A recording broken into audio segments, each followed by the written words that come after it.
Hi everyone, it's Selena and welcome back to my YouTube channel. Actually guys, hindi po ito yung original YouTube channel ko kasi nahack po yung YouTube channel ko 3 days ago.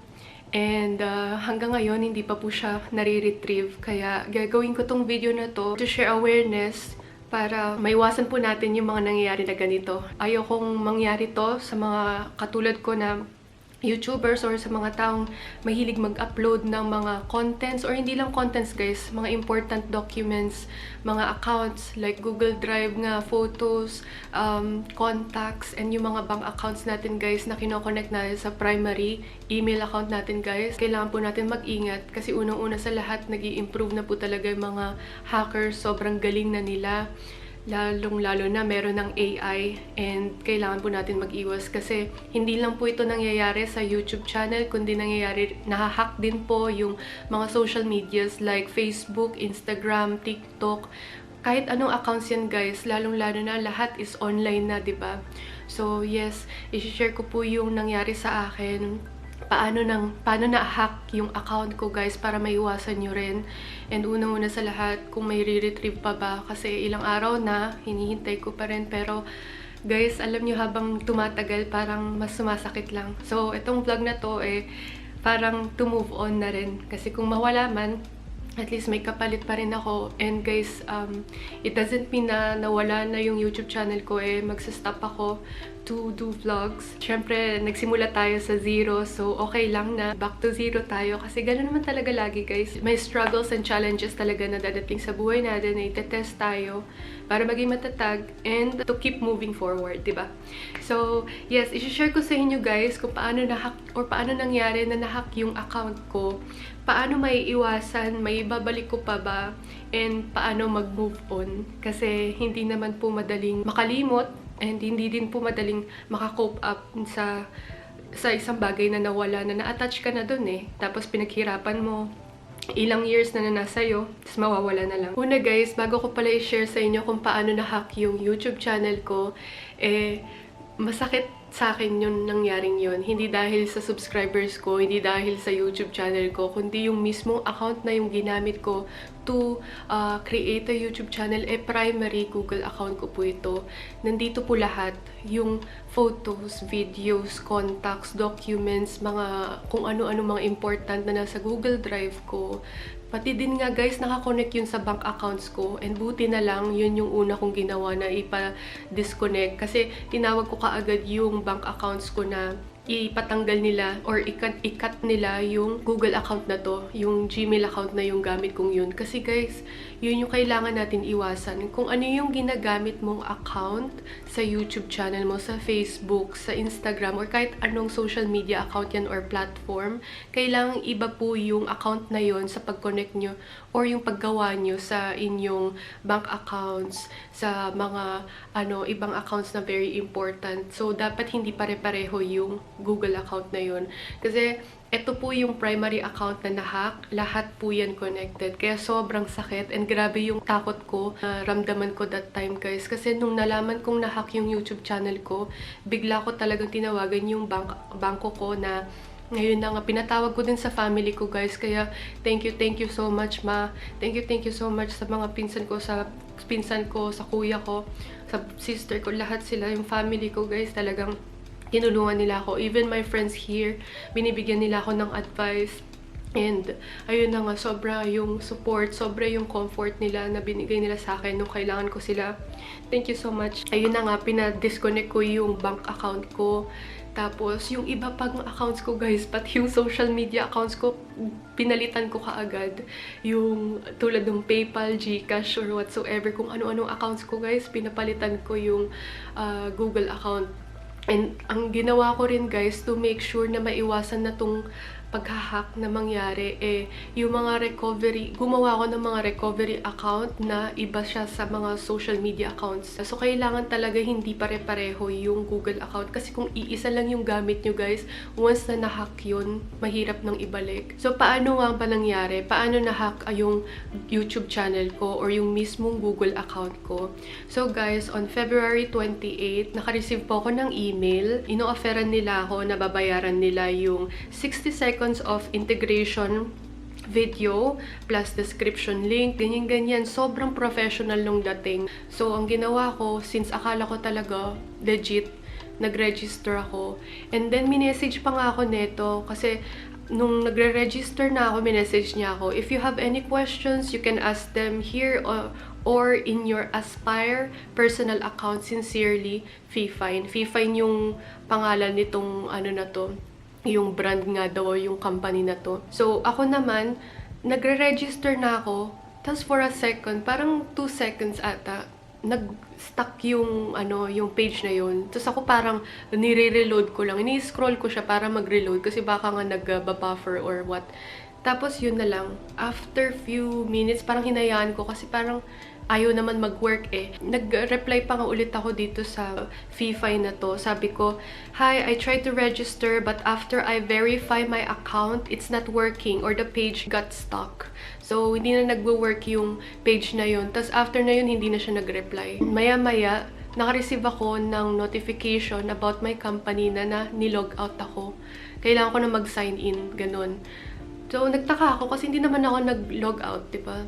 And then yun na nga, nung ino-open ko na tong account ko, even yung ibang applications ko guys, YouTube ko, kasi gusto kong manood eh, may papanoorin sana ako, nagsabi mag-sign in daw ako. Kaya grabe, nung trinatry ko na mag-sign in, hindi ko na ma-open yung YouTube channel ko, hindi ko na ma-open yung iba kong applications na nagamit ko yung na yun, yung primary or yung Gmail account na yun. Doon ko na nalaman na nahack yung account ko. Pero tinawagan ko yung family ko and buti na lang nandun sila, kausap ko sila. Sabi ko, paano i-retrieve? Kasi nga, nagpapanik na ako guys. And before ko sila tawagan pala guys, tinawagan ko muna yung bangko ko. Kasi grabe, yun yung unang-una kong inisip. Kasi nung nalaman kong nahack yung Gmail account ko, inisip ko kaagad yung bangko ko. Pinatawag ko sa mama ko and sobrang thankful ako kasi pinadisconnect nung family ko. Sobrang thankful ako sa pinsan ko na nag-assist. Sobrang thank you so much na tinulungan niyo ako na i-disconnect lahat yun. So ayun, na-disconnect ko yung Google account na yun sa mga bank accounts ko. After few minutes kasi trinatry namin i-retrieve, napalitan na po yung recovery email address. Lahat po yan napalitan. Yung recovery cellphone number, yung recovery Gmail or yung recovery email address napalitan na. Iba na po yung lumalabas and grabe, ang bilis. Kaya guys, sa mga kakapwa YouTuber ko or sa mga taong nag-a-upload po sa mga social media accounts nila at nakaka-receive sila ng mga collab offer, lalong-lalo na yung mga nag-o-offer ng mga malalaking pera, guys, please be careful. Please be cautious sa mga ganyan. Huwag po tayo basta-basta nagtitiwala sa mga taong or sa mga accounts, mga email na nag-o-offer ng ganyan. Kasi dapat hindi po tayo nabubulag eh. Kasi ako guys, tulad na nangyari sa akin, na-excite ako, natuwa ako, sobrang grateful ko. Tapos scam pala siya. Hacker pala ang kausap ko na hindi ko naman alam kasi very legit tignan yung mga email. Very professional guys yung transactions namin na hindi ko naman alam na mangloloko pala. And also guys, napaisip pa ako, paano niya na-bypass yung mga verifications? Kasi meron din naman akong mga recovery email. Hindi ko alam bakit walang notifications. Lahat yun na-bypass niya. As in, ang galing lang eh. Diba? Grabe yung hackers ngayon eh, no? Tapos guys, nagulat na lang ako kasi after few minutes na trinatry nga namin i-retrieve ng family ko, sabi nung pinsan ko, "Ate, naka-live yung YouTube channel mo." Grabe, yung kaba ko doon nung pinapanood ko yung live na yun. After few minutes, parang yung viewers na yun na-reach ng 6,000 ato, 7,000, pero ang dami na-reach. Tapos, yung video na pinapakita is naka-live siya sa Korea ata or sa China. Ewan ko, Korea ata. Basta, naka-live siya and hindi ko naiintindihan yung sinasabi pero ni-request ko kaagad sa mga followers ko, sa family ko, sa friends ko na i-report nila. So, ang ginawa nila, na-report na nila and na-terminate yung YouTube channel ko na yun. For me, mas okay na nahinto yung ginagawa nung hacker na yun kasi hindi ko alam baka kung ano pang mga messages ang gusto niyang maiparating sa viewers ko. Yung mga accounts natin, pwede nilang gamitin na pangloko sa iba. baka nga masira pa yung image nyo or yung reputation nyo dahil tong hacker na to ay ginagamit yung account ninyo. So, please be careful. So, paano nga ba natin maiiwasan yung mga hackers? Kasi lalong-lalo na guys, nag-i-improve na talaga eh. Yung technology sobrang advanced na. Yung AI nga, di ba, nakokopya na yung mukha mo, yung boses mo, yung accounts mo, lahat na nakokopya niya, nakakagawa na rin ng kung ano-ano mga images na i-request mo lang, magagawa niya na. So, para maiwasan natin to guys, kapag gumagawa kayo or gumagamit kayo ng mga other social media platforms like Facebook, Instagram, TikTok, YouTube, kahit ano pa yan guys, dapat hindi pare-pareho, dapat magkakaiba, at lalong-lalo na iba po siya sa inyong primary. Yung primary na yun, parang yun na yung recovery mo na doon mag-send ng notifications kapag nahack yung mga accounts na yan, eh, 'di ba? Kasi ang ginawa ko, yung primary account ko na nag-iisa, nandun po lahat, nandun na connected lahat. So nung nawala yun, nawala na lahat. Pero buti na lang, pinalitan ko yung Gmail account ko sa Facebook, sa Instagram, sa TikTok, yung mga yan pinapalit ko, pinalitan ko, and gumawa ko ng bago. And dapat guys, yung mga pinopost yung email account nyo, for example, for business inquiries, mga ganyan, collaboration offers, dapat iba rin po yan. Kapag gagawa din po kayo ng account, make sure na may recovery, make sure na yung, alam nyo yung mga security codes. Important pala ito guys, kasi hindi ko naman alam to. Hindi ko alam yung mga security key, yung mga ganyan. And then kapag may YouTube channel kayo guys, and na-monetize, make sure na alam nyo yung ID, yung POB, yung pub, tapos ID number. Kasi guys, hindi ko memorize yan. And nung trinatry kong i-retrieve from YouTube team or team YouTube, hindi ko masagot yung question na yun kasi hindi ko talaga alam. And also guys, para maiwasan natin yung mga hackers na ganito, palitan nyo po yung password nyo from now and then. Like every 3 months siguro, palitan nyo. So dapat bawat accounts may iba't iba silang password para hindi madali sa mga hackers na makuha nila kagad yung mga accounts nyo. So sa katanungan nga bang may ibabalik ko pa ba itong YouTube channel ko or yung mismong Google account ko guys, honestly, hindi ko sure. Kasi ilang araw na, and habang tumatagal, parang natatanggap ko na nawala na yung account ko na to eh. Pero, syempre, I'm still hoping na maibalik. Kasi guys, kahit na hindi ko na makuha yung YouTube channel ko, pero makuha ko lang tong Google account ko na to, sobrang saya ko na siguro. Kasi nga, etong Google account ko na to, nandito po yung old photos, old videos na kasama ko po yung pamilya ko, mga kaibigan ko, na sobrang old na ako lang nakakakita. Syempre, di ko po-post yung mga yun kasi nga, yun lang yung nagpapasaya sa akin, syempre.